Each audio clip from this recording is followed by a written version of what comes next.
In this video, I want to talk about who your target audience and who you're actually going to be marketing to when it comes to actually getting clients into your home and what the best approach is to all of that. So if you're interested, make sure to stick around. What is going on, everyone? I hope you're all doing well. If you're new here, my name is Serge. Welcome to the channel. To all my reoccurring viewers, thank you so much for all the love and support that each and every single one of you have shown me.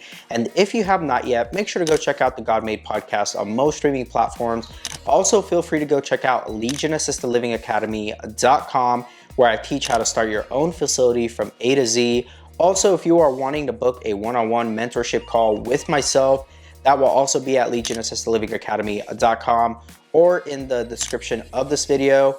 Also, if you are a passive investor looking to actually put some money to work into the space because you know the potential is there, make sure to go check us out at valleyalfventures.com. And also, if you're an operator looking to potentially expand your operations or potentially looking to sell your facility, feel free to reach out to us. We would love to have a conversation with you. And now that all the housekeeping is done, let's go ahead and jump into the topic of this video. Most people, when it comes to marketing, what they try to do is figure out who their target audience is. And that is a very critical part of actually getting clients into your business. And so when it comes to residential assisted living, one important thing is to keep in mind who you are marketing to. Who is the person that you're gonna ultimately get through your door, tour your facility, and end up getting payment from once everything is all said and done and that resident is moved into your facility.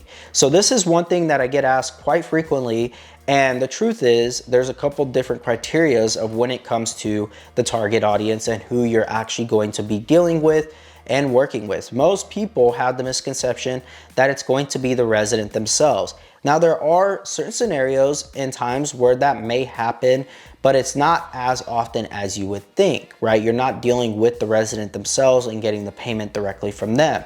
It's ultimately going to be their grandkids or the kids that you are dealing with when it comes to the residents. Now, the age range can be varied depending on where you're at, but for the most part, the average age range for the residents that you're going to have in your facility are going to be typically from the late 60s, but I would say from the 70s to about 85, 86 is typically the age range of the resident that you're going to have in your facility. And so who are the people that you are ultimately going to be discussing with?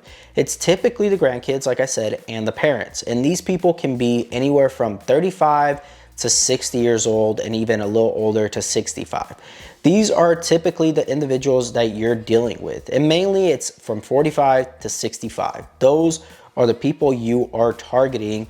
And so a lot of people always have the misconception that they need to go after these elderly, but that's not the case. When you're doing Facebook marketing, when you are actually going out and about, you want to make sure that you're having discussions with the people within this demographic of your community. And oftentimes, a lot of these individuals are at places where a lot of us are actually at, right? They're going to be at coffee shops, they're going to be at church gatherings, they're going to be within probably your coworkers or people that you may know within your circle of influence. Unless you're younger than 35, you're probably not running in those types of circles, and you're probably not in those types of gatherings. But for anybody that's 35 and older, you probably know a few of your friends or a few of your colleagues and coworkers who are talking about mom and dad needing some type of assistance of some sort. They're probably talking about, their mom now being in the hospital, they have a hip replacement,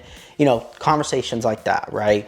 And me being on the younger side, I actually, my father passed away 2 years ago, but I was, at the time when he got sick, we were having those conversations, and he was in his late 60s.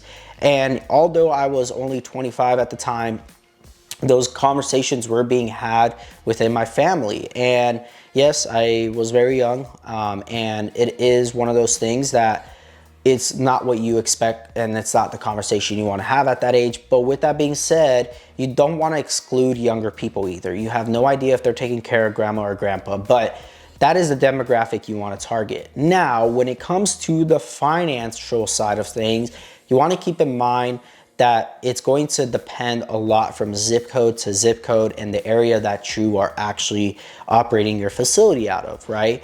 And so you want to really dig deep into what is the average income, average household income within your area, right? And can it support the rates that you're going to be charging to be able to make a profit or a good enough profit, depending on what you have underwritten in your pro forma, meaning these are the expectations of what you're going to want to be making in order to turn a profit in your facility. And you always want to be prepared, whether it's buying an existing one or you're buying one and starting it from scratch, whatever it may be, you always want to do these projections ahead of time.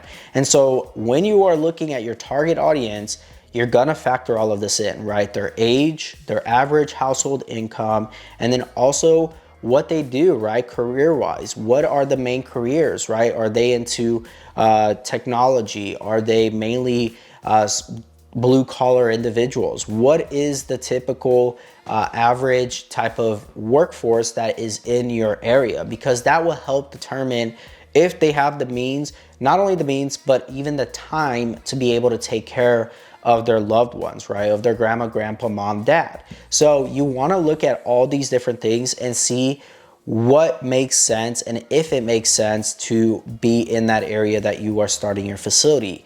And then you start marketing to these individuals, right? Through targeted Facebook ads, right? Through Google ads. And you start compiling a lot of this information to be able to start promoting your facility and to be able to start building those relationships. And again, once you start building those relationships within your community, you will start to realize that it is a very narrowed thing when it comes to getting clients. You're not trying to get clients beyond 10-mile radius of your facility. Now, if you do, it's a pretty rare scenario. Maybe it's because the family really wants them in the nicer area of town. Maybe it's just because your facility is probably the closest one, whatever it may be. But typically within a 10-mile radius is where you want to have your facility, and that's where you want to start targeting for your marketing when it comes to your facility. So with all that being said, hopefully this video provided you a good understanding of who your target audience is going to be for your facility and how to get those clients into your home and what you need to start doing. And I will make another video talking about what that marketing should be when it comes to sending it out and making sure that they actually come through your door and you place them in your facility. So with all that being said, I hope that this video provided you guys a ton of value. Make sure to go check out legitassistedlivingacademy.com. Also, if you want to book a one-on-one mentorship call, we can talk about this all more in depth. That link will also be in the description of this video. And so with all that, I will talk to you all in the next one. God bless.